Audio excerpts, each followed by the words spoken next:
انسانی زندگی پر اس کا ماحول بہت زیادہ اثر انداز ہوتا ہے۔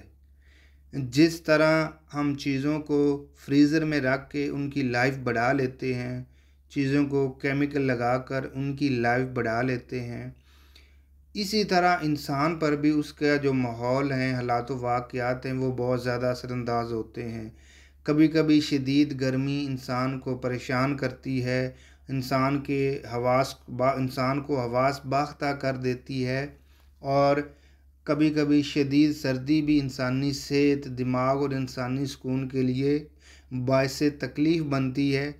اسی طرح انسان کا جو سماجی اور معاشی ماحول ہے وہ بھی اس کی شخصیت کی تکمیل میں، تعمیر میں اہم کردار ادا کرتا ہے۔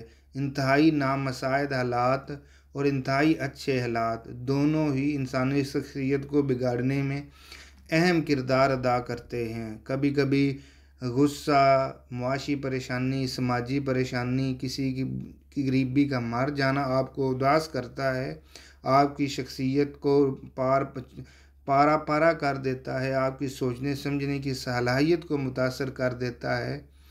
تو اسی طرح انسان کو بھی اپنی شخصیت کی تعمیر و ترقی کے لیے ایک سازگار ماحول کا ہونا ضروری ہے۔